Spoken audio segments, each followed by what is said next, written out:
Oh, what a beautiful day to be live on YouTube.com. New Spirit Ride Option Podcast. A lot happened. Combine, all that fun stuff. We're going to talk about it here. I forgot that we do the cold opens now. Sprint Ride Option Podcast starts right now. Welcome, everybody. We are live. My name is Jason Aponte. I am Andrew Pasquini. We're working. That's it. We're working over here. That's it. Let's go Niners. Let's go Niners. Sprint Ride Option Podcast. Oh, man, I've been waiting 2 whole weeks for this. A new Sprint Ride Option Podcast. I am Andrew Pasquini, joined, as always, by some calling him the hottest man on 49ers Twitter, Jason Aponte. He is incomparable. He is in Jersey. How you doing, Jason? It's been a minute. I'm good. Those people saying that I'm the hottest person either have vision problems or just really can't see at all. But, it's going to be pretty home. well. All right. Well, it seems to be, it seems to be good to be home. I mean, just being in Indy for that entire time, I felt like I had maybe 4 total hours of sleep the entire time. And I never drank more coffee ever in my life than I did during that time. Kind of strange. Black coffee is actually pretty good. Maybe people were right. I didn't expect that to be the first take where I'm just like, Jason, okay, black coffee now. So you're black coffee. I can't do it with at least 7 pounds of cream or 8 pounds of milk. Personally, when you literally get to bed at 4:30 in the morning and the combine opens up at 7 and you have to be at the media workroom, you need a little bit more. And and honestly, I was just like, you know what, let me see what these guys are raving about. I tried it, it worked, but I was like cup after cup after cup after cup. That's the thing that kept me going this entire week. Not much sleep. A lot of networking and somewhat partying going on at the combine. The combine felt like there's 2 experiences. There's the players, the coaches, the GMs, all that stuff. And then there's the real combine, which is the nightlife. And That's kind of what I learned this combine much more than I did the last one. Prime 47, that's the spot, correct? Correct. Is that what it's called? Yeah. Mm-hmm. I've seen stories about that place. Don't know. It's a steakhouse. It's in Indianapolis, and a lot of NFL people go there. That's all I really know about it. Jay said, let's before we get too deep into your experience with the combine, there is some Niners news today. Let's touch on that first because that's the big story. Elbow gate, elbow watch, whatever you want to call it. Brock Purdy. We thought he was going to have surgery on Wednesday. I believe a Mike Silver piece came out saying his surgery was going to be Wednesday this week. Shout out to Mike Silver. Shout out Mike Silver, by the way. That's part of the story we'll dive into. That's combine stories. But the surgery is now going to be on Friday. We still don't know what the surgery is. And I think that's the scariest part of all this because it sounds like Dr. Keith Meister, the guy doing the surgery, he doesn't know what surgery it's going to be until he actually gets in the elbow. I think the timeline is still held up. It's anywhere from that 3 to 6 month to now up to a year surgery type thing. This is the latest update we have, though. The surgery for sure Friday. So the Niners timeline on their offseason, because this feels like the first domino, is finding out what's going on with Brock Purdy's elbow. First domino to fall for the 49ers offseason. It's going to fall on Friday. We're going to get the answer. Jason, what's your thoughts on the Purdy situation? I mean, there's not much that's changed other than a surgery date now, but how are you feeling 2 weeks, 3 weeks, 4 weeks after everything that's gone on? Well, that's the question that I asked John Lynch when we were at the combine, and that's kind of what I was alluding to. I mean, he's too good to be baited into a question by an amateur like me, but that's what I was asking about. I think when they figure out a more concrete timeline is when you'll figure out what veteran quarterback is going to be here. And the level of veteran quarterback that is signed is an indication of, oh shit, let's panic, or everything's going to be fine. Yeah. I think 49er fans are too smart to just think that everything was going to go according to plan and be fine. We don't live in a perfect world, especially as San Francisco 49ers fans. No. But especially with the quarterback position. Exactly. And John Lynch spoke directly about they won't know until they get in there. And then he's so media trained that he said, well, that's for every surgery that all my players go through as well, too. And I was like, you know what you're doing right here. Like, he's so good. He's very good. He's very good. But yeah, it's right now, I think the uneasiness that people are feeling is that there's no definitive line right now in terms of, is it the reconstruction or is it just, the complete overhaul or whatever the worst case scenario is. So having the surgery on Friday, if it is 6 months, best case scenario, still puts him on track to somewhat be ready for the season. I would suspect that the 49ers do some sort of 4-week IR situation with him, which would give Trey Lance all of that time to, show whatever it is that he can, win some games, hopefully make the decision to go back to Purdy, either a non-discussion or a much tougher discussion with his play. But yeah, I think the uneasiness that people are feeling is that there's just no definitive word. And I think 49er fans have PTSD when it comes to the whole injury situation, because we've been told it's not severe. 3 days later, season's over. And I think that's kind of where we are right now. And it's kind of like it's almost like a deja vu of last offseason, right? Is we were waiting on the news with Jimmy Garoppolo's shoulder injury in terms of what the plan was with the quarterback position. Obviously, this is a little bit of a different scenario because the Niners are trying to figure out who their week one starter is, who as of right this second is Trey Lance. Let's be honest, Trey Lance is your week one starter right now. Maybe things change if Purdy gets surgery back on February 22nd when he first was with Dr. Meister. Obviously, that didn't happen. The swelling was too bad, which to me is a bit concerning that he had swelling 2, 3, 4 weeks after the injury occurred. So I don't know what that means. I'm not going to pretend to be a doctor, Jason Aponte. I think that's something that I'm safely not on this podcast as a doctor. But yeah, it's a little concerning. And now it turns into, as Jason said, what level free agent quarterback are the Niners looking at? Because really everything's on the table depending on what you want to subscribe to. Because if you think the Niners really like Trey Lance, then you're talking, Andy Dalton's, maybe Baker Mayfield level type players. And maybe Baker Mayfield might be I don't know, a team might see Baker as a starter. Who knows? Or if maybe they're not 100% into the idea of Lance, that's where maybe the reports of, I don't know, trying to talk a guy out like Tom Brady out of retirement might come up, things like that. Aaron Rodgers, dare I say, things like that. So we'll see. But this is, once again, second offseason in a row, Jason Aponte, a 49ers quarterback injury is kind of holding everything up. And ideally, we get this answer on Friday because I'm sure John Lynch, Kyle Shanahan, they want to know what they're doing and what they're looking at the quarterback position. For those of you who unfamiliar with the timeline, The Athletic has a nice little timeline set up. Purdy ruptured his UCL in the NFC Championship game, was supposed to have surgery February 22nd. The swelling wasn't good, or the swelling did not go down far enough for the doctor to feel comfortable enough. The doctor there that is performing these surgeries, Dr. Keith Meister, he is a doctor for the Texas Rangers. Makes sense they're using a baseball guy because this is a baseball specific injury. Or well, not a baseball specific injury. It's obviously a football injury since we're talking about it. But it is an injury that happens more in baseball than football. So obviously an expert to do it.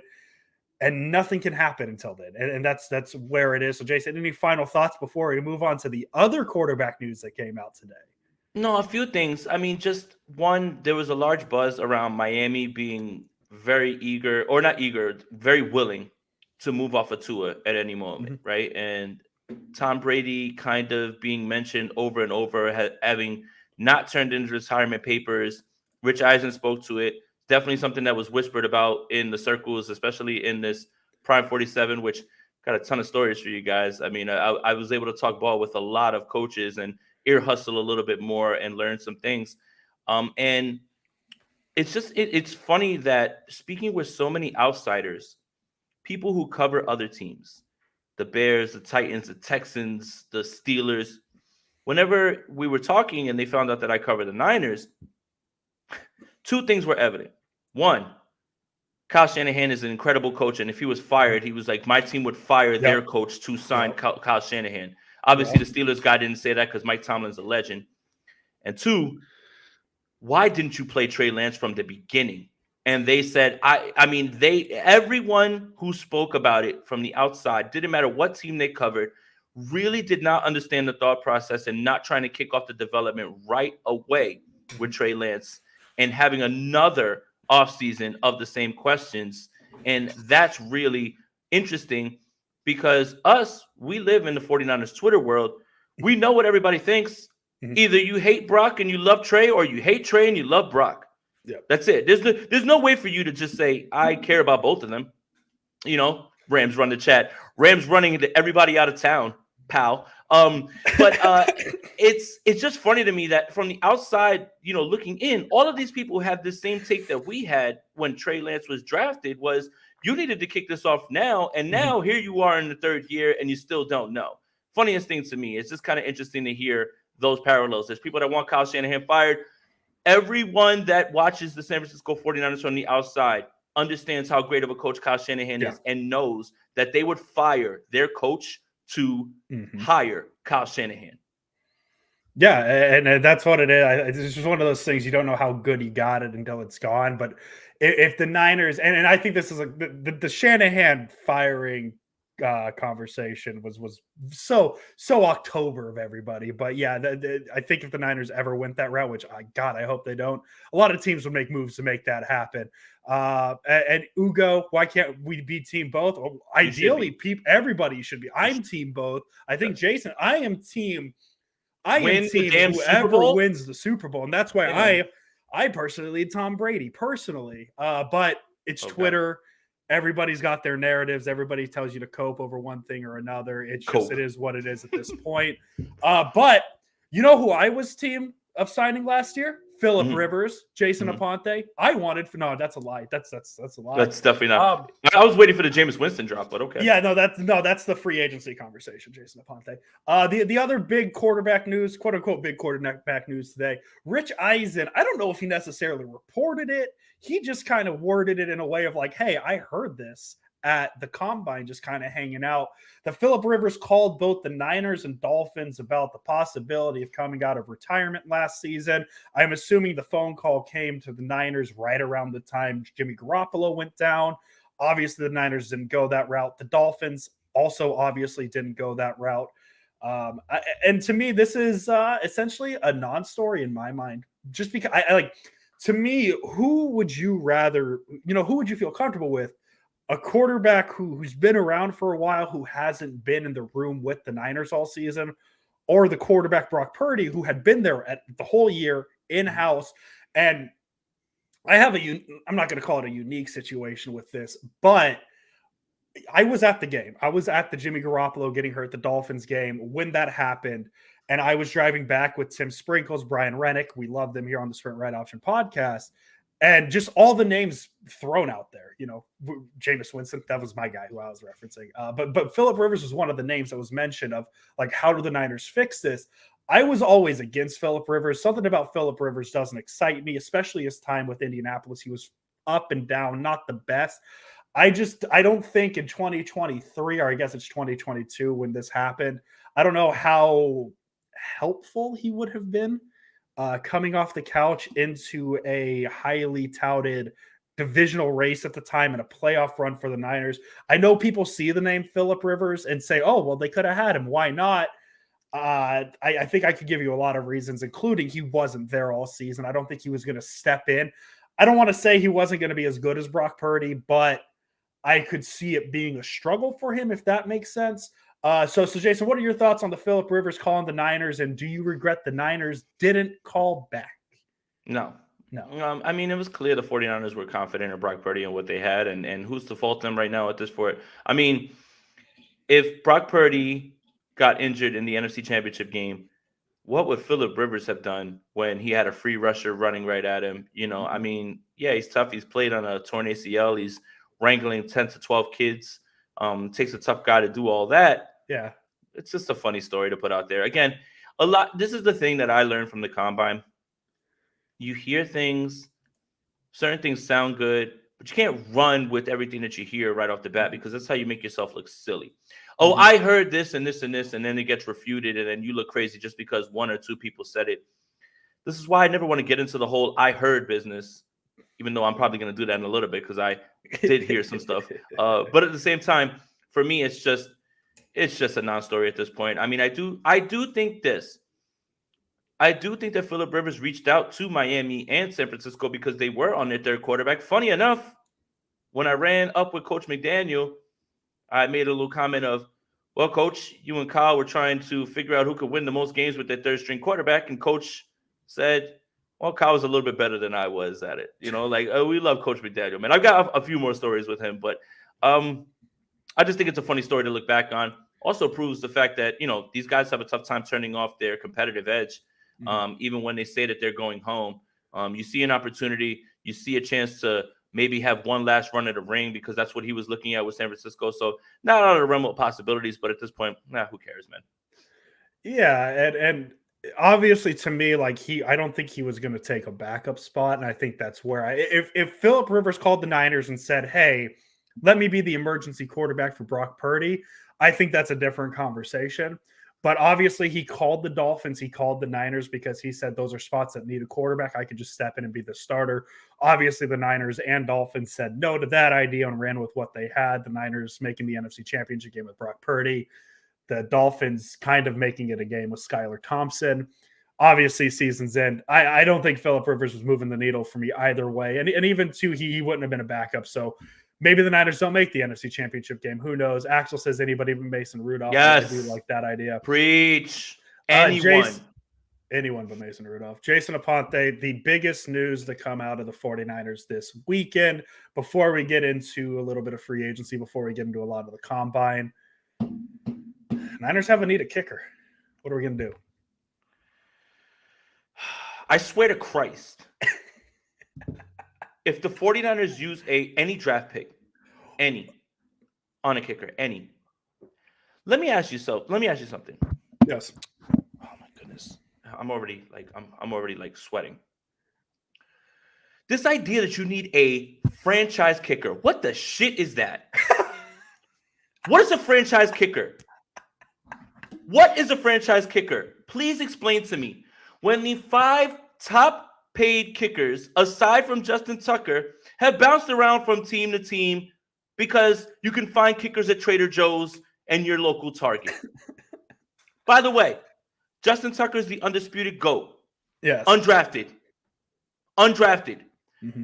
The San Francisco 49ers do not have a first or second round pick, and they are trying to build this team the best they can.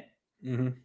And you are asking them to use a valuable pick in the 3rd or 4th or 5th round, where they have had success in those rounds, to get a kicker. Mm-hmm. Sign Eddie Pinheiro, move on. He can kick it out of the end zone. He makes kicks. And you know what, Andrew Pasquini? Maybe Kyle Shanahan realizes, you know what? I should go for it more on 4th down instead of taking field goals. Maybe. I like that idea. I'm done with this. A franchise kicker? What are you all talking about? What is a franchise kicker? What on earth is a franchise kicker? Is it Roberto Aguayo in the 2nd round? Wait, hang on. Please don't slander Florida State, guys. Stop it. Just stop it with this, man. Look, shout out to Robbie Gold. Thank you for the memories. Go get paid. Go home. I got you, bro. I'm cool with it. Thank you. Mm-hmm. But if the 49ers are trying to build this team up and build it with actual football players who play football, because they don't have 1st and 2nd round picks, using a 3rd or 4th round pick on this kicker would make me flip a table. There's literally 4 kickers that are locked in: Jason Myers, Justin Tucker, Graham Gano, and one other guy, and Robbie Gold. After that, they're all guys. They're all just regular guys at this point. Eddie Pinheiro is the guy that you can sign, has done great work, can kick the ball out of the end zone. Do not use a draft pick on a damn kicker. Can you load this roster, please, man? We need more offensive linemen. We need more defensive linemen. We need secondary. Using a pick on a kicker is 100% malpractice. I'm done, man. Stop talking to me about a franchise kicker. So wait a minute. Hold on. One more thing, Andrew. Yes. So did the Kansas City Chiefs win because they had Harrison Butker? Did the Tampa Bay Bucks win because they had whatever kicker? Build your roster with football players. Don't worry about kickers. And if you don't like your kicker, then go for it on 4th down and actually be more aggressive. Kyle Shanahan, 27th in the league in 4th down aggressiveness. I'm done with this shit, franchise kicker. Christ almighty. So it's now a bad time to mention that I may or may not want to do a 3rd round live stream. Remember how we did last year, the 1st round, because you were waiting to see if Debo got traded? Do a 3rd round live stream on the off chance that the Niners go kicker at 99? No? We have to. No. Because I think that'd be all-time content. Jason, with the 99th pick in the 2023 NFL draft, they probably have like Joe Staley announce this pick too, because third rounds usually Joe Staley goes up there in his suit and all that stuff. With the 99th pick in the 2023 NFL draft, the Niners select Jake Moody, kicker, Michigan. Jason Aponte flipping tables on the Sprint Red Option podcast. I mean, at least they took the best one. You guys thought you knew Spicy Aponte. Wait until a kicker gets picked 99th, my guy. At least they took the best one. All right, so let's do kicker wins. Let's do kicker Super Bowl wins. Justin Tucker, how many Super Bowls we got? Was he there? Was Justin Tucker their kicker for that Super Bowl I don't want to talk about? How long in 2012? I don't think Justin. No, they had Billy Cundiff back then. So Justin Tucker has not even. Who's the GOAT? Has not helped the Ravens win a Super Bowl. Oh, I lied. He was a rookie that year. Oh, he was. Okay, so Justin Tucker has one. Okay. Harrison Butker. 2. Did he win Super Bowls because of his leg, or was it because? I would argue, Mahomes really. They drafted Mahomes to enhance Butker, get them in field goal range more. No, it's just. Well, I guess just to your point, right? You remember back in 2019 when Robbie Gould got hurt, and the Niners brought in Chase McLaughlin, and he missed that field goal against Seattle. Since then, like he's been a serviceable NFL 30 for 36 in 2022. He was an undrafted player that the Niners just kind of picked up off the street to hold over. So, like that's kind of to your point, Jason. Like I understand, we're talking about kickers here. This is peak off-season content. This is how is this the longest topic we've talked about? It's because I know it's because I know I can get you riled up with this. As fun as it is to have those kickers, man, a lot of teams like Jake Elliott, that's the one. The GOAT is not Vinatieri. The GOAT is not. Yeah, Justin Tucker is taking that. Like, Justin Tucker's drilling them from 60. And just because Tom Brady's putting him in a spot where he can hit the 34-yarder, give Justin Tucker that kick 10 out of 10 times he's drilling it. Justin Tucker is the GOAT, not Adam Vinatieri. I'm sorry. Justin Tucker's drilling them from 60 out. I'm sorry. And franchise tag again, Robbie Gould, you got to be out of here. All right, I'm just trying. All right, I'm good. We good? Yeah, I'm good. You know who might be a free agent here soon? The Niners could sign Lionel Messi. He's coming up on a contract with PSG. Yeah. Okay, that's enough kicker talk. Let's go combine Jason Aponte. This is the meat and the potatoes of the show now, because Jason Aponte was at the NFL Combine. He was there talking quite a bit. He was doing everything out there quite a bit. My personal favorite was waking up the one morning and seeing what the club scene looked at 3 a.m. in Indianapolis on my Instagram. God. That was lit. But Jason, let's talk football first. Let's talk about what's going on.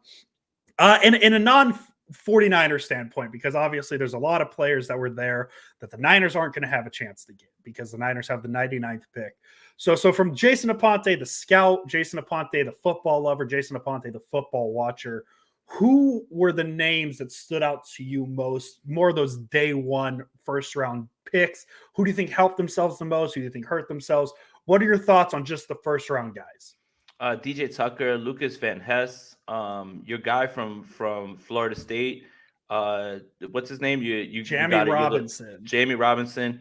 I wasn't there for offensive line. Quarterbacks is it sounds like from what I was hearing out there. We spoke to somebody the night before the quarterback drills, and the person told Brad, I was just ear hustling, sitting right next to him. He was like, Anthony Richardson is going to break every single combine record. And he sure did. Yeah. Zach Pickens is somebody who I definitely think the 49ers are in on. He definitely spoke to the 49ers about that. And Javon Kinlaw, he played with him as well, too, I believe, if I'm not mistaken.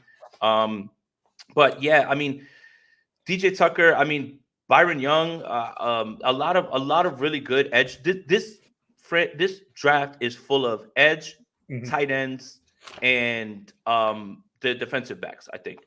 Hey, that's a good sign. The Niners need all three of those. Yes, they do. And they spoke to every single tight end that was able-bodied and had two arms there at the Combine. And shout out to Steph, Brad, Jordan. They all were asking those questions as well, too. They did an incredible job. You guys know that.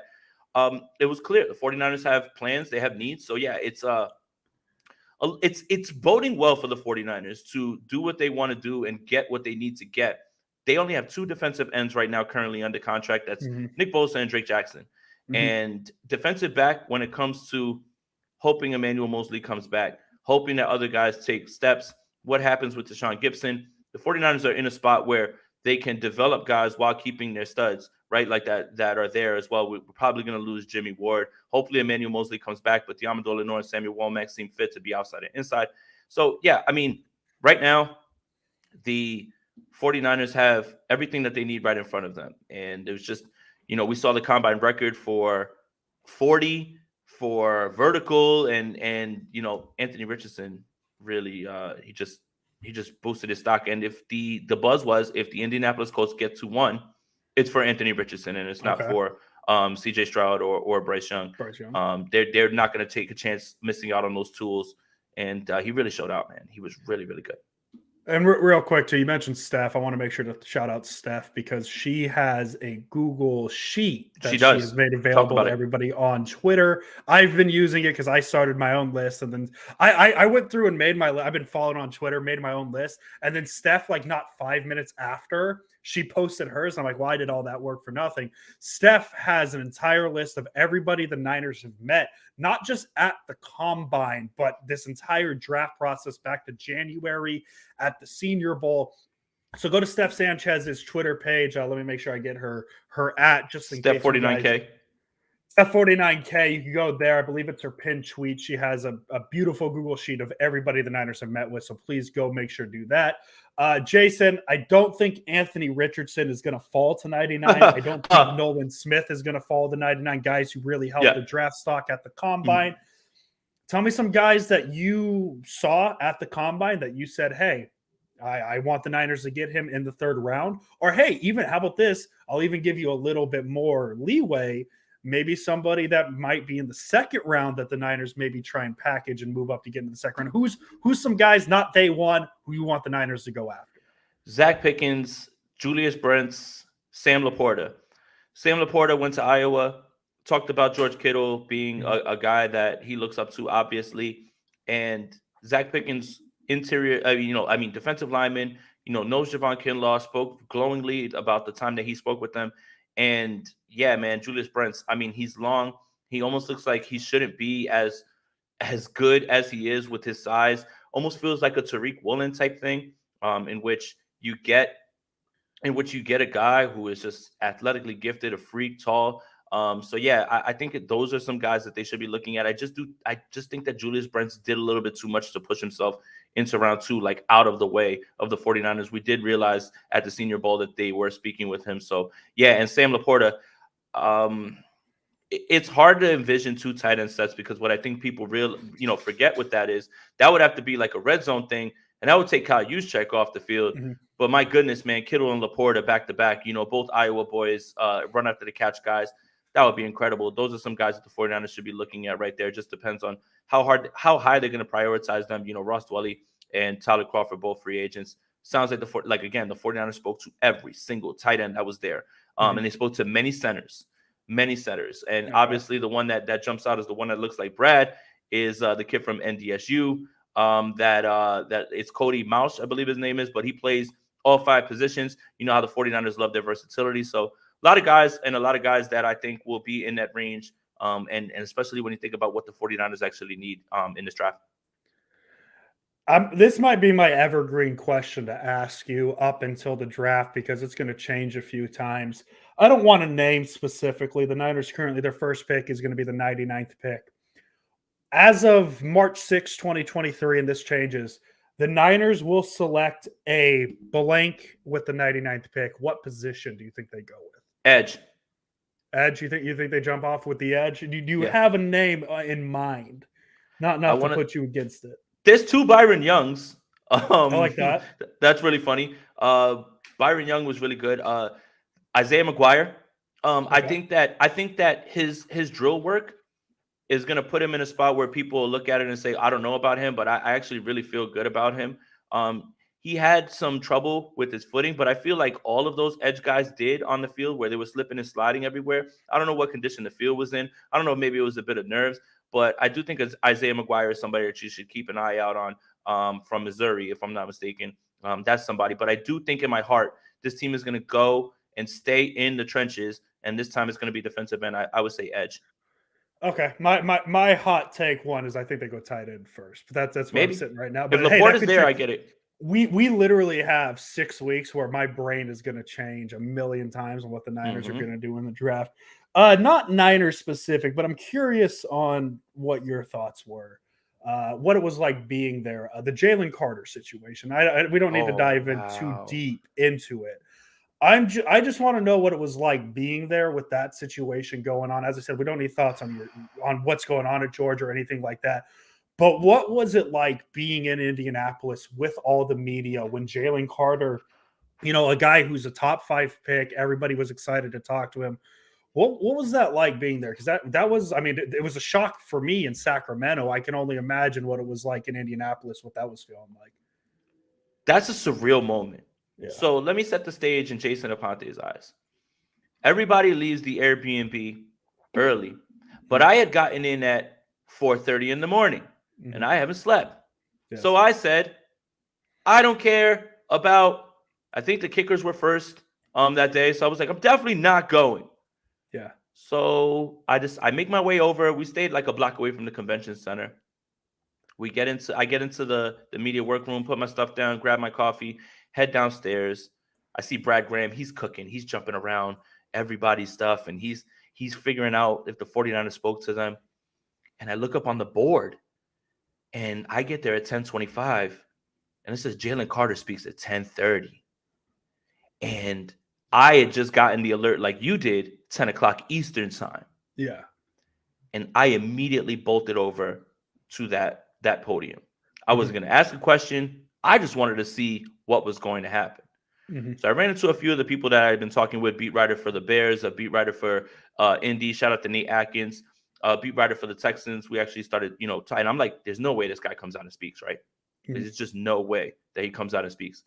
And they were like, yeah, I don't know. But he had the biggest crowd around him. Like, people were just waiting. And we stood around for about maybe 5-10 minutes.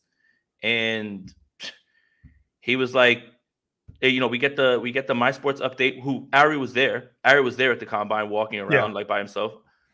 And he says he's not coming out to speak. And the NFL says he is in the medical testing portion of it. But when you read the report, there was a warrant out for his arrest.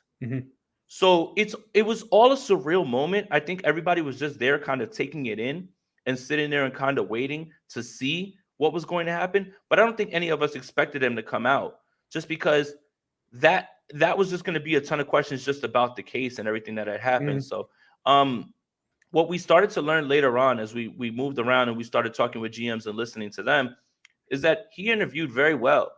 But the problem that he made, or the problem that he, put forth, was he didn't talk about it. He didn't bring it up. He didn't talk about it. And that's, if he would have got out in front of it, maybe, you have something that's a little bit different, but he didn't get out in front of it. And it seemed like he was trying to hide it. Again, I don't want to judge the young man. I do feel there was a holier than thou take, like, from everybody there, as if at 36 or 37, you've never driven drunk. Like, you're holier than thou. You've never done anything stupid in your life. I felt like the kid was taking too much heat from people who I was watching the night before get wrecked, like at the bar. And it's like, dude, if you had a chance to get into your car and you were home, you probably would have. So for me, it brings up this conversation, Andrew. The hardest part of evaluating is evaluating the player. Yes. Do you write this off as a one-off, or do you think this is a huge red flag? I cannot put an investment into this young man because results are on the line. When you're a general manager and you invest in a pick and you invest in a player, if your success largely rests in his hands. And you're not just investing in a player, you're investing in a person. The person. The hardest thing to scout is the person. So do you look at this young man and say, this is a mistake? I think I have learned enough about him. They do psych tests, all of these things. Now, can I move past it, and can we take this kid and move him forward? I don't think he falls as far as you think he will. I don't think he falls out of the first round. I think when you read 2 misdemeanors, I think when you read all of those things, turn himself in, 4K bond, he's out. So I don't know, but I do think a team hello, Las Vegas Raiders, will not allow him to fall too far out of the way. But teams that are worried about success and doing that right away, I think you have to hesitate a little bit more. I just feel two things that I feel very badly for the family involved in this that has to like have this drug, through the media about someone who lost their life in this situation. And the timing feels very suspect.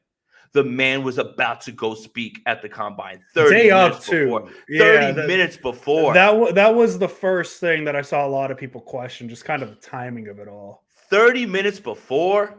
Mm-hmm. Unbelievable, man. Like it was so surreal to see that. Like if you thought the Laramie Tunsil thing was a hit job, how can you not feel like this was as well too? So is this a ploy from somebody who got this out there to make him fall, or somebody who's trying to damage his stock? I don't know, but that was the experience I had with it. Something I'll never forget from this combine for sure.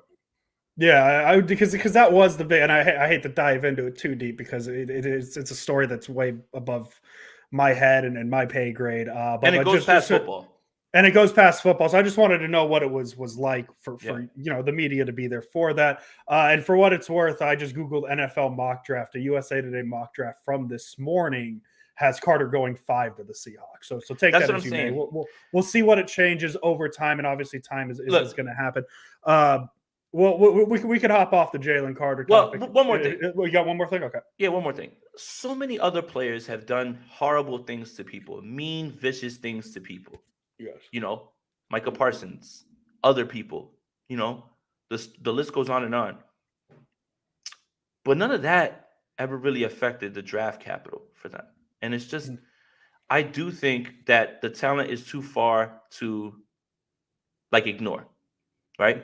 I'm not going to get it. If you don't know about what happened with Micah Parsons at Penn State, you can Google that. I'm not going to talk about that. Yeah. Peyton Manning had an incident in Tennessee and didn't seem to affect him at all. Right? I mean, that didn't really come out until he retired. But it's pretty funny how it happened. People knew and in circles, but it didn't come out. Anybody could have dropped that, right? And put that out. Joe Mixon. We all know what happened with Joe Mixon. Didn't necessarily hurt him. Nope. I mean, again, it's people that are using this moment right now to eviscerate this young man who made a terrible mistake. And I think he has to deal with those consequences. And I think if you're a general manager and you're hands off, I completely understand why. But let's not act like the NFL is just turning a blind eye to players with red flags. I mean, Baker Mayfield ran from the cops. Stetson Bennett was running from the cops and was behind a brick wall, was actually there, as well too. It's insane to me that people are just using this moment right now to just eviscerate him and forget sexual assault to men and hazing, right? In the Micah Parsons case, so many things. And that's the thing. It's you have to keep a level head when it comes to all of this and wait for all the facts to come out. But it just feels like Jalen Carter just got drugged through the mud, even though this is such a horrific situation. Yeah. And there's not a ton of details out either, so that's a tough thing. Jason, before we move on to more the social side, more the social side of the combine, any final football takes you got? Yeah, I mean, just what a combine. I mean, being able to see people run the fastest 40, have the highest vertical. I mean, the story of the young man who tore his ACL and then went to the bench press with one leg and still put up, right? It's exciting to see young men chase their dream. It's exciting to get an insight into the process.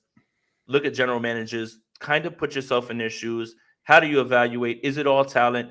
I think Dan Campbell had one of the best quotes of the entire time. He said, when we come into this process, we have evaluated the player via tape and what they've done and their character. The combine and them running around in underwear isn't exactly changing our mind. And I thought that was the most refreshing take. And as usual, Dan Campbell just spitting the real. I loved it. So it's good to see the insight and hear coaches talk about their process. So now to the social side of things, the NFL Combine is all about stock rising, stock dropping, all that stuff. I don't think anybody had a bigger stock rising than Jason Aponte in the eyes of Mike Silver. So let's get that story a little bit. Let's dive into that because that's the one I'm excited about. So, you guys know, I pushed back vehemently against Mike Silver's reports of the arm fatigue, all of those things. And then Trey Lance went on Quincy Avery's podcast and talked about I threw for 20 months straight and my arm was dead. That was the context I was missing from Mike Silver's piece, but Mike Silver was right. So I was wrong. So what do you do as a man, right? Do you just continue to double down, triple down, and just say, damn, I'm messed up and all that stuff? Okay. Well, I saw Mike Silver. And Brad had already come up to the media room and said, Mike Silver's downstairs. I spoke to him. He's actually pretty cool. So I see Mike Silver. And I walk up to him and I say, Mike, my name is Jason Aponte. I cover the 49ers for Niners Nation. It's like, I want to apologize. I feel like I was a bit abrasive to you, like, very mean, brash on Twitter towards you. I was like, I just want to apologize because I think I didn't want to hear what you had to say. And it eventually came out to be true. And he goes, did I block you? And I said, yeah, you did. He goes, well, shit, man. He was like, let me unblock you. And he unblocks me. And then that was it, man. Mike Silver is a character. The best way I could put it, a character. Cursing up a storm, giving me Steve and Joe stories. Told me the story. If you look at his header, it's him like this after the Fail Mary with Aaron Rodgers. Yeah. And he says, I'm asking Rodgers, what the fuck, man? And he's telling me, what the fuck? Like, he's like cursing like a sailor. Like, Mike Sailor, cool dude. And he said, hey, listen, if we're out tonight and you see me, he goes, we'll have some beers. He goes, I'll give you some Steve and Joe stories and everything.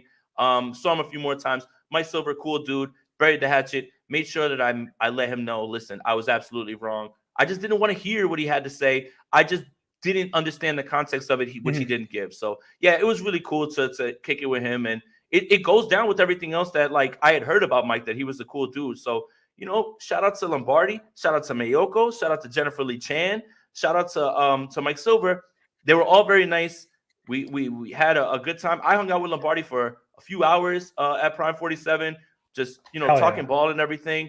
I think we have all, because we're so passionate about the team, we have all kind of judged a lot of people based on tweets and their online persona. And it's just, that's not who they are. So, I mean, that's the thing. That's probably my biggest takeaway from the 49ers media. But shout out to all of those people. They were very nice, and they gave me a ton of good advice, while we were standing there at John Lynch's press conference, which I got to ask him a question.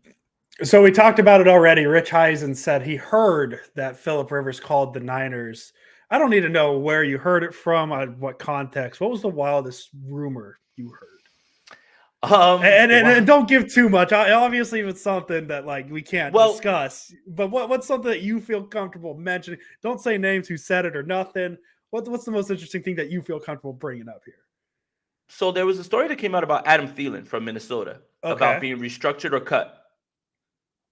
And a high-level Vikings coach was like, yeah, I was like, we have to figure out a way to move off of Thielen because he's a bit, he's kind of diminishing right now.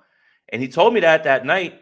I didn't say anything on Twitter. And then I wake up, NBC Sports is like, this, and this. And I was just like, oh, wow. Like, that was a scoop, And I don't want to get into that business, though. I do not want to get into that business because, it's a dangerous business. Because, one, nobody ever believes you when you say anything. And two, even when you're right, nobody comes back and says, wow, you were right. So I don't care. I don't want to be in that business. I think it was more just about networking myself. So in terms of people there were two places that you had to go at the end of the night, right? And one was called High Velocity, which was in the Westin, I believe, or Marriott. It's in the Marriott. Okay. It's a sports bar. And then there was Prime 47. So I only went to High Velocity one night. And that night that I went, I met up with Steph. I met up with somebody, Rise NFL Draft, Ryan Roberts, and I met the managing editor of the Browns portion of USA Today. And I looked to my left, and there's Sean Payton, just sitting there, just having a beer, just hanging out. So I say, Steph, let's go get a beer. And we go and we get a beer, and she said, you want to do a lap? Just to see who's in the place. Yeah. I said, sure. We do a lap. And then look, in the back, it's John Lynch. Yep. It's Adam Peters. Yep. So Steph, shout out to Steph, man. She was just growing in front of your eyes in terms of being able to ask questions, and she was just getting more. We got to get Steph on soon. Absolutely. And I'm not going to give you the story because Steph and I just recorded Bully Ball. So I'm sorry. I know this is our podcast, but it's Steph's story to tell about what happened when we met John Lynch and Adam Peters. That episode will be out tomorrow. That's good to know, is that we're not disclosing that here, because I was going to ask you questions about it. So it's now not I'm my not gonna story. ask you questions about it. I will say this. I walked up to John Lynch and I introduced myself. Seemed like he knew who I was. I already asked him a question. But I implore you, tomorrow, when the Bully Ball episode drops on all streaming platforms, you go to Niners Nation, you listen to that so you can hear what happened. It's a wild story, and it's a story that is great. It's so good, and I allow Steph to tell it. Shout out to Steph. Steph grew in front of my eyes, asking players questions, asking coaches and GMs questions, being able to speak in public, right? Okay, so that's high velocity. All right, Prime 47 was wild. That's where everyone was. Yes. Everyone. First, I walk in the first day. It's me and KP. Lombardi standing there. I say, what's up to Lombardi? And Lombardi's like, oh, Coach McDaniel's right there. I was like, I'll be right back. Walk right over. I'm like, what's up, Coach? I'm Jason Aponte. I cover the Niners for Niners Nation. He goes, I remember you from last Combine, bro, the Mike Jones question. I was like, oh, my God, Coach. You're the man. So that's why I asked him the question about, like, hey, third string quarterbacks, and he gave me that answer. But for him to remember me, okay, that's cool. Von Miller walks in, say what's up to Von Miller. Rich Eisen, Ian Rappaport, all those guys were there as well too. And then the next night we go, not as many people, a little bit more laid back, but Wink Martindale's there, the defensive coordinator for the Giants, Steve Spagnuolo, the defensive coordinator for the Kansas City Chiefs. And then the last day was the day where everybody was there. And that's where it kind of felt like everybody was about to leave town. Kevin O'Connell, I got a chance to speak with him, the Vikings head coach. I did ask him if it was possible for him to throw Justin Jefferson the ball 30 times. And he flat out said no. He was like, because 5 of them will go to the other team. It was really nice about it. But Kevin O'Connell, Eric Bieniemy was there. Coach Mike Tomlin came walking in. Lynch and Peters, they all had this upstairs section of Prime 47 where we're not allowed. You can't go up there and be like, no, not you. Vance Joseph was there. Jay Glazer. It was just cool to just be in the area of all of these people and just be able to walk up to them. Met Field Yates of ESPN, really nice guy as well too. It's just what I learned is the combine is one portion, is the whole evaluating the players, talking to coaches and GMs. But the real portion of it is the networking later on at night and being able to speak with all these people and having them see your face again. Like Ian Rappaport was like, oh, I saw you at the combine and the Super Bowl. And I was like, yeah, that's me. And, McDaniel remembers me. And, Rich Eisen giving me, I asked Rich Eisen the $1 million question. I'm like, what do you think is going to happen with Trey Lance? And, he had a glass of wine or two. And he said, well, I guess he's got to play, right? And I was like, well, that's a frank answer. Like, and it's just really cool to figure out the parties are really where you need to be. And Indy's more of a party than it is anything. Shout out to all those guys that work on NFL Network that I saw there, because they were just doing their job the next day like nothing. These are pros right here. So, seeing Andrew Siciliano and all those guys that you see on TV and all that stuff, they're just regular guys, and they were just kicking it very nice. Everybody was really nice to all of us, and it was just cool to rub elbows with people. I'll give you the biggest nugget. Okay, let's do it. This is Niners news. Okay. And I want this to make sure I get out there. I spoke to a coach that coached Trey Lance and Brock Purdy and does extensive work with Trey Lance. And I asked this coach the $1 million question. Does Trey Lance or you feel like what happened with his injury was a result of Kyle Shanahan's play calling? And he looked at me and said, absolutely not. Shanahan felt that that's where he was as far as a passer and utilized him in the best way he thought he could, and he has to continue to improve. This is someone who works with Trey Lance, who wasn't speaking for Trey Lance, but understood why there were more runs than passes because of where Trey Lance was in his development. And I am glad that he told me that, because that's what we all thought. And for him to say that he was putting him in harm's way, absolutely not. Also, rumor is Kyle and this organization is still very much Team Trey. There you go. Boom. There you go. Jason, I can hear this. I can listen to this all day. I love this. I love this for you. I'm excited for you. I'm happy it happened, and I'm happy you were there, and I'm happy that all my friends really seemed to flourish. Jordan, Brad, Steph, Jared was out there as well. Got to throw him in there. Jared's going to be jealous of me on Wednesday because I'm going to AEW Dynamite in Sacramento. Oh, he sure is going to be jealous of you. And he also made me a bet, which I intend to cash in on. He's got to stop with these bets. Yeah. What's he going to eat now? Is it a shirt? He just something about a sandwich bet or something like that, and I'm like, is the sandwich made it out of a shirt or like it's just? And I just don't understand Jared's thought process. I told him, I'm like, he likes losing bets, right? I was like, the Dallas Cowboys are going to tag Tony Pollard. Probably means Ezekiel Elliott is on his way out. He's like, they're not cutting Zeke. I was like, do you want to bet? And he's just like, and I'm just like, can you stop with the bets at this point? Just stop, please. Jason Aponte, we're going to close the book on the combine. We got some. So is all this Brock praise from Lynch? Tough love to Trey, Axel. Axel, it's kind of weird, man. Everything that you're hearing and everything that I kind of took away from that press conference and the way he kind of worded things is that it's like all Brock, right? And it almost feels like, well, I guess we'll just play Trey. I guess we'll play our third overall pick, which I think is weird. You should be excited. You should be excited, right? Like you traded all this capital for him. You get a chance to now see the kid develop. But Lynch was very tight to the chest with this about neither one is cleared to play. So what am I going to tell you at this point, right? That's why when people ask me, well, why didn't you ask who's going to be the starter or what the competition is John Lynch is a master media person. And he's just going to say, neither are cleared. We love both guys. We believe in both guys. We will see how it goes. And then guess what I did? Mm-hmm. I would have wasted my question because you only get one. So that's why everybody is so like, I would have asked this. Well, you could have asked that. And John Lynch would have said. They don't have to answer. John Lynch would have gave the DC dip and twirl.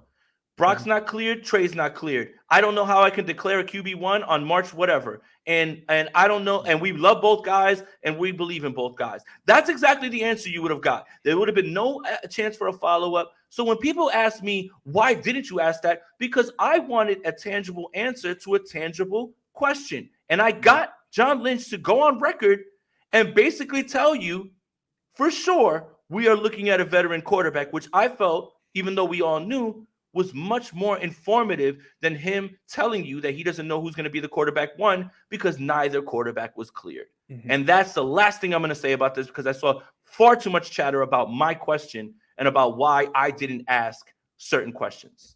You should have just asked him how his day was, plain and simple, Jason. I tried to afterwards, but he didn't want to answer that. So the combine is over. I know there's pro days sprinkled here and there, but really the next thing we are looking forward to in the NFL legal tampering period, or I believe they call it the negotiating window, is the technical term. March 13th at noon Eastern time, 9 a.m. Pacific time. Free agency starts March 15th at 1 p.m. West Coast time, 4 p.m. Jason Aponte time. The Niners are sitting at roughly $8 million in cap space as of this second, unless that changed in the past. I know they announced some cap number a few hours ago. I don't think that affects what the Niners cap space is right now. Obviously, that can go up or down. The Niners are probably going to do some restructures. So we'll see what the Niners cap space is. Money aside, Jason Aponte, who is the free agent the Niners must sign this offseason? From their own or from in free agency, not their own. In free agency, it's Eddie Pinheiro because kicker is so important. I need to get my franchise kicker locked in. What about Rodrigo Blankenship, man? No, thank you, man. No glasses for my kickers, man. It just implies that you can't see, man. I'm sorry. No, in all fairness, this is why I don't want you to draft like a kicker. You signed Eddie Pinheiro, who can kick the ball out of the end zone. He had a very good year kicking the ball from further distances than Robbie Gould. And you know what, Coach? If you're not confident in your kicker, go for it more on fourth down. Let's see some aggressiveness. Let's see you take the bull by the horns and not be 27th in aggressiveness in the NFL as a coach. No, I'm just kidding. I was gonna say, I know that was your one answer. You wasted. No, I'm joking. See, there you go. Who you got? It would be either Hargrave or Cox or somebody who's going to play defensive tackle. Even though Cox is a little bit older, they just need a dependable defensive tackle, somebody who can make things happen next to our Eric Armstead. this team builds in the trenches, then build. Like as far as offensive line, if you have somebody that's in house, then that's fine. If you're gonna go with Nick Sakel, fine. If you're gonna go with Cole McKibbitz, fine. But you need to have more pass rush. You need to have more dependable play from defensive tackles. Bring back Kevin Gibbons. Bring back guys that are rotational pieces. Hope that you get something from Trey Jackson and move him up. I really hope that it's a defensive tackle. So Deron Payne's off the board. Hargrave's going to cost probably too much. Fletcher Cox could be somebody who's a little bit older who might take some money to run with another chance to win a Super Bowl. I think my name is Jesse Bates. I was bullish on him last offseason, just because of the cost. I think it's very obvious, and I outlined this on NinersNation.com. I wrote a wish list. I was a coward on my wish list, Jason Aponte, because I put Andy Dalton as the quarterback I would want personally.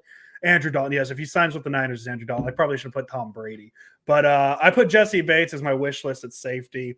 The Niners have obviously made a hard pivot from what we saw with Jaquaski Tart and Jimmy Ward in terms of using their safeties as don't allow big plays. They've obviously made a pivot to wanting guys who can make interceptions. I don't know if there's a better free agent available than Jesse Bates at forcing turnovers. He has 14 interceptions in 5 seasons. He had a career high 4 last season. I think he kind of fits. And the Niners were interested in him last year before the Bengals hit him with the franchise tag. So I'm going to go Jesse Bates. My fun answer is Tom Brady, because let's just get that answer out of the way now. Like that's my thing, man. I say Tom Brady, I say Aaron Rodgers, not because I don't like Trey Lance or I don't like Brock Purdy. I am just so tired of the quarterback questions at this point. And nothing against what I think of what Lance can be, nothing against what I think Purdy can be. I know damn well what Tom Brady is and what he can bring to this team. So, but if you want to read my thoughts on free agency, NinerNation.com, I pick 5 position needs the Niners have. And I say, hey, this is the best case. This is who I would want if money isn't a thing. I think I picked Draymond Jones as a defensive tackle. I think he could be a very interesting option for the 49ers in the center. Mike Silver had the funniest thing Mike Silver said. And trust me, there's many of them. There's many of them. He said, I don't know. I feel it. The football gods are going to give me a 12 to cover this year. Whether that's Brady or whether that's Rodgers. He was like, I can just feel it in my bones, man. And he said it really loud while we're waiting for Lynch. I'm just sitting there laughing. Mike Silver, man, definitely not the guy I thought he was. What about Jameis Winston wearing number 12? Probably not. Trent Dilfer wouldn't allow him to take it out of retirement. I like how John Brody gave Trent Dilfer that number, and now it's Trent Dilfer's number in my mind. That's my bit. The only other thing that I can say that I was hearing were 2 other things. Is that Miami is definitely willing to move off of Tua if they find an upgrade, which kind of plays into the whole Tom Brady thing, if he's going to be around. And the Packers are just fed up with Rodgers. And at this point, it's not even just, we're just going to trade him out of the conference. They want to be done with it, and it doesn't matter. So take that for what it is. The general manager started his press conference, and he said, before anyone asked me, I haven't spoken to Aaron Rodgers. He was just fed up, and just everything that everybody was saying is that the Packers don't want to deal with this anymore. They're looking to be done with it and try to kick off Jordan Love's development, however late it is. They're just done with it. And they're just fed up with him holding them hostage. So, and I just don't think that it's something where they want to get him out from the AFC. They are just willing to get rid of him for anything, for anybody who can give them what they're looking for in terms of compensation. Yeah, and I mean, you would think the Packers would be comfortable trading him within the conference, considering he can't win conference championship games. Woo! That's a good joke, Andrew. Definitely stole that one on Twitter.com. That's okay. Definitely original content here on the Sprint Right Option Definitely podcast. Cooked him, though.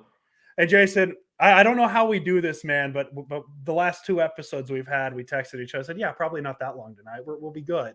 And then we've hit an hour. I love doing this. I'm having a great time, Jason Aponte, but I think we should probably call it. Yeah. I think we're finally getting to the point where I think we're going to be more frequent than once every 2 weeks, especially with free agency. Yeah, it's going to be once a week. I'm reinvigorated now. Now we're in full swing.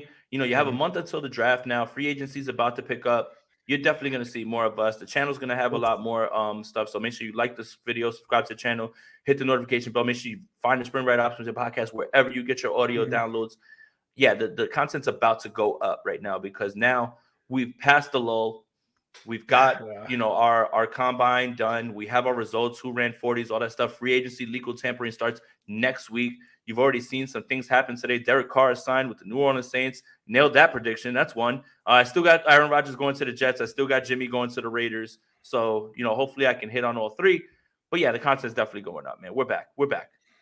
Yeah, the NFL offseason was very long before content. And now it's like, oh man, yeah, you get that 1 month after the Super Bowl, then it's combine, then it's free agency, then it's the draft.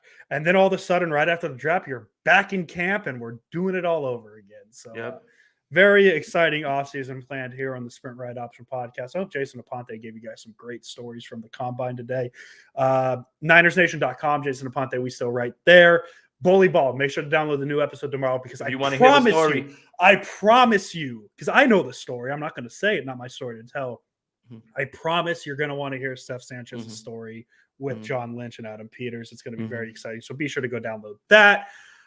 Is that all the plugs? I think that's all the plugs. Yeah, that's it. And shout out to all the people that I told, like, hey, I used to watch you on TV. I looked up to you. Like, I used to watch Rich Eisen on SportsCenter, dog. Like when I was a kid. I remember him on Sports. That was a big deal when he was on ESPN and switched to NFL Network. Hell yeah. When I used to turn on the TV before I would go to school, it would be Rich Eisen on my TV, man. And shout out to all the people that were so nice, man. Shout out to Coach McDaniel. Definitely my favorite coach in the world, man. Coach McDaniel.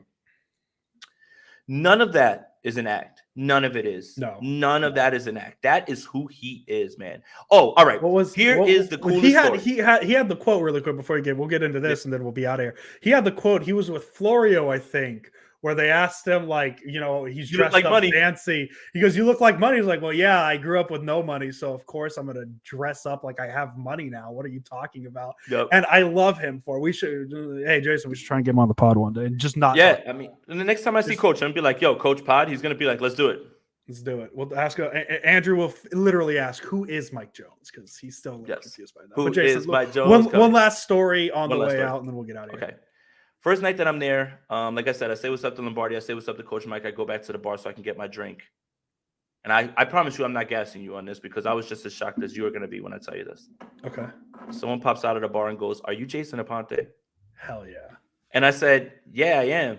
And he's like, "Dude," he goes, "I live in San Jose." He goes, "I love all your shit. I work for AWS. We're here at the Combine working with Next Gen Stats." Okay. So here's more insider info. Next Gen Stats' newest addition to their stats are going to be for the offensive and defensive line. That is what they were doing at the Combine. Last year, it was all about DBs and coverages and quarterbacks against certain coverages that they implemented. This year, you are going to get defensive line and offensive line stats. But the gentleman who worked for Amazon recognized me and said, "Can I buy you a drink?" That was the coolest thing ever. I was like, "Dude," I was like, "Do you see who's in here? Who the hell am I? Like, I'm nobody. Like, you, like, look at all these people in here. You got coaches, GMs, former players, or you got regular players like Von Miller's here." Like, it was just a nice little thrill. And then, the next night he was there. He saw Steph. He knew who Steph was. And then he said, "Well, I love O-line, but I would love to talk about it with Brad Graham." And I said, "You mean..." What a reference to drop. I was like, "You mean the guy who is asleep at my Airbnb right now?" I FaceTime Brad. And I'm like, "Brad, there's a guy here who is asking to talk to you, and you're sitting there. I think you just ordered White Castle. You're not here to talk with him, man." So it was cool. It was shout out to that guy, man, from San Jose, man. He was showing a lot of love, man. That was the coolest thing from the entire time at the Combine. That's only happened to me once, and it's still like the weirdest thing. Because remember when we were in line at the Stanford game? Mm-hmm. The guy was like, "Oh, are you the Sprint Right Option Pod?" And I'm like, "Yes." Like, holy, yeah, that. I don't know how to socially react to those at all, but like it's such a weird moment because I'm just like, dog, we literally just turned on cameras like, not to make it about this, but like we turned on our cameras 3 years ago just to talk 49ers football. No, Jason Aponte is just casually like, "Yeah, Lombardi." Like, we know Lombardi. Like, that's my guy, Like, Lombardi he's talking to these people, name dropping. I love it. Lombardi is my guy, man. Lombardi's my guy, man. We hung out for a while there, and we were just talking ball and stuff. Again, online personas is kind of just, very different. And you know what? I got to be more cognizant of the way that I speak to people online too. So that's why I kind of just don't, I'm not as engaging as much anymore because I don't want anybody thinking anything bad about me. I mean, if you have a conversation with me face to face, you realize that I'm not like that, and I'm very I'm not intimidating at all. But Yeah, man. Online has kind of changed perception. I think that if a lot of people had a chance to have 5-minute conversations with people that they're like, oh, I hate this guy whenever he tweets or anything like that, you'll kind of realize that they're like, oh, well, he's actually not a bad guy at all. It's just you have differing football opinions. So. Yep. That's all it is. People tend to take the football opinions personally. They shouldn't, but that's okay. Hey, Jason Aponte, it was a blast. I had fun, as always. Let's go Niners. Let's go Niners, huh? Sign Jameis Winston. Sign Jameis Winston. Hell yeah, man. What a way to end. Welcome, everybody. We are live.